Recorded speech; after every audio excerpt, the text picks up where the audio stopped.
Merci beaucoup pour l'intérêt que vous nous portez en nous suivant sur cette chaîne. Nous apprécions vos commentaires.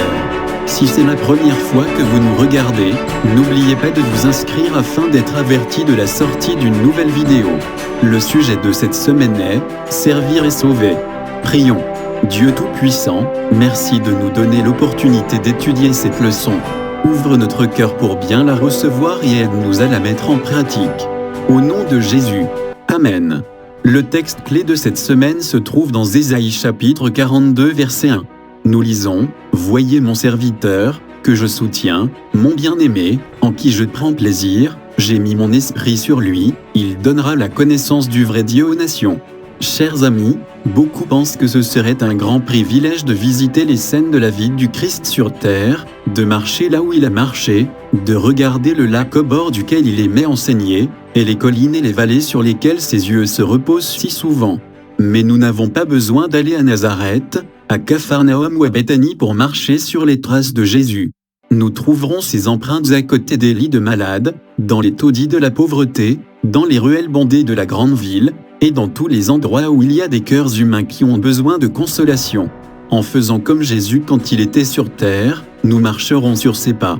Ésaïe parle d'un serviteur du Seigneur ayant une mission de miséricorde similaire. Il ne brisera pas un roseau abîmé, il n'éteindra pas une mèche qui brûle, pour ouvrir les yeux des aveugles, pour faire sortir les prisonniers du cachot, de la prison ceux qui sont assis dans les ténèbres. Ésaïe chapitre 42 versets 3 et 7. Regardons ce serviteur. Qui est-il et qu'accomplit-il? Notre leçon est divisée en 5 points. Point numéro 1. Une nation servante. Point numéro 2. Serviteur individuel non nommé. Point numéro 3. Le Messie perse. Point numéro 4. Espoir en avance. Point numéro 5. Un serviteur qui ressent et souffre. Point numéro 1. Une nation servante. Mais toi, Israël, mon serviteur, Jacob, que j'ai choisi, race d'Abraham que j'ai aimé. Toi, que j'ai pris aux extrémités de la terre, et que j'ai appelé d'une contrée lointaine, à qui j'ai dit, tu es mon serviteur, je te choisis, et ne te rejette point. Ésaïe chapitre 41 versets 8 à 9. Dieu assure à Israël que la nation est toujours la servante de l'Éternel, je t'ai choisi et je ne t'ai pas rejeté.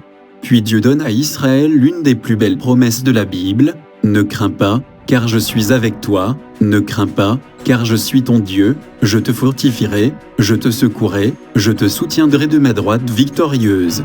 Ici et dans les versets suivants, l'un des rôles fondamentaux d'Israël est de faire confiance au vrai Dieu, de les sauver comme ne l'a pas fait le roi Achaz, plutôt que de faire confiance à d'autres dieux et à leurs images comme le font les autres nations.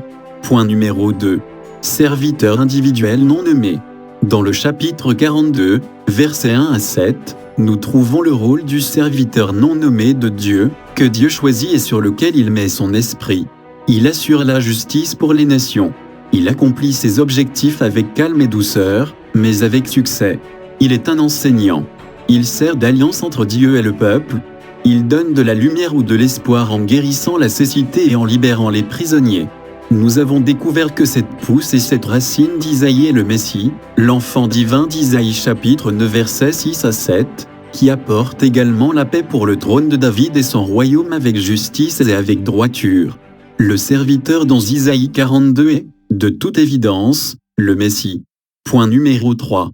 Le Messie perse. Ainsi parle l'Éternel à son oint, à Cyrus, qu'il tient par la main, pour terrasser les nations devant lui, et pour relâcher la ceinture des rois, pour lui ouvrir les portes, afin qu'elles ne soient plus fermées. Je marcherai devant toi, j'aplanirai les chemins montueux, je romprai les portes d'airain, et je briserai les verrous de fer. Ésaïe 45 versets 1 à 2. Comment est-il possible que Dieu appelle Cyrus, un roi perse, le Messie? Point. 2 types de personnes ont été loin en Israël, les prêtres et les rois, bien que, à l'occasion, des prophètes aient également été loin. Loin par excellence, le Messie unifie toutes ses fonctions en lui-même. Il est à la fois prêtre, roi et prophète. Cependant, Cyrus n'est oint que pour une seule de ses fonctions. Il est le roi oint appelé par Dieu pour remplir une mission spécifique, libérer le peuple de lui. Le ministère d'Isaïe a duré d'environ 745 avant Jésus-Christ à environ 685 avant Jésus-Christ. Après avoir mentionné un conquérant de l'Est et de l'Ouest et laissé entendre que ce serait une bonne nouvelle pour Jérusalem, Ésaïe a prédit avec précision le nom de Cyrus et a décrit ses activités. Il est venu du nord et de l'est de Babylone et l'a conquise en 539 avant Jésus-Christ. Il a servi Dieu en libérant les Juifs de leur exil babylonien, et il a autorisé la reconstruction du temple à Jérusalem. Point numéro 4. L'espoir en avance. Le message fondamental d'Isaïe est cohérent tout au long de son livre. Faites confiance au vrai Dieu, y compris à son libérateur messianique, plutôt qu'à d'autres puissances. Les érudits soulignent à juste titre le changement d'orientation de la période assyrienne dans le chapitre 1 d'Ésaïe vers le chapitre 39, puis vers la période babylonienne dans les chapitres 40 et suivants. Mais nous avons constaté qu'Ésaïe 13, 14 et 39 envisagent déjà une captivité babylonienne. Il est vrai qu'Ésaïe 1 à 39 met l'accent sur le jugement et Ésaïe 40 à 6 sur la consolation. Mais dans les chapitres précédents, la consolation et l'assurance divine sont également abondantes, et les passages ultérieurs, comme Ésaïe 48, parlent des jugements de Dieu sur Juda pour l'avoir abandonné. En fait, les prédictions d'Ésaïe concernant le confort futur impliquent une souffrance dans l'intervalle. La Bible et l'archéologie se rejoignent pour confirmer l'exacte réalisation des prophéties d'Isaïe sur Cyrus. Cyrus a asséché l'Euphrate pour prendre la ville de Babylone. Il autorise le retour des Juifs à Jérusalem et fournit tout ce qui est nécessaire à la reconstruction du temple. Tout cela a été annoncé 150 ans avant que cela n'arrive. Ce fait a conduit certains à rejeter Isaïe comme auteur de ces chapitres. Cependant, la découverte des manuscrits de la mer Morte nous conforte dans l'idée d'un auteur unique pour le livre d'Isaïe, le prophète qui a vécu et a été inspiré par Dieu au 7e siècle avant Jésus-Christ. Point numéro 5. Un serviteur qui ressent et souffre. C'est peu que tu sois mon serviteur pour relever les tribus de Jacob et pour amener les restes d'Israël. Je t'établis pour être la lumière des nations, pour porter mon salut jusqu'aux extrémités de la terre. Ésaïe chapitre 49 verset 6. Dieu l'appelle et le nomme avant qu'il ne naisse, fait de sa bouche comme une épée, et sera glorifié en lui. Dieu se sert du serviteur pour ramener la nation d'Israël à lui, pour être une lumière de salut pour le monde entier, pour être une alliance et pour libérer les prisonniers. Il y a beaucoup de recoupements entre cette description et celle d'Ésaïe 42, où nous avons identifié le serviteur comme le Messie. Ésaïe 49, c'était surprenant.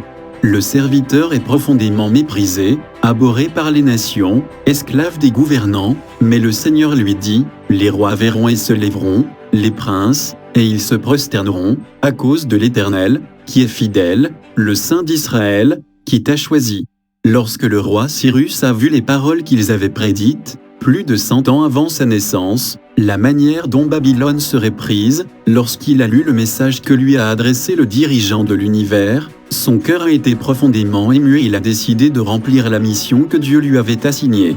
Il allait laisser les captifs juifs libres et les aider à restaurer le temple de Jéhovah.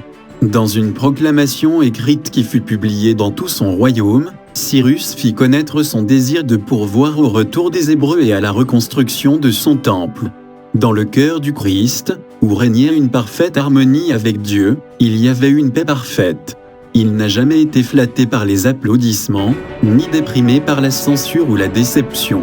Au milieu de la plus grande opposition ou du traitement le plus cruel, il était toujours de bonne humeur. Quand nous naissons d'en haut, il y aura en nous le même sentiment qui était en Jésus, le sentiment qui l'a conduit à s'humilier pour que nous puissions être sauvés. Merci beaucoup de nous avoir écoutés.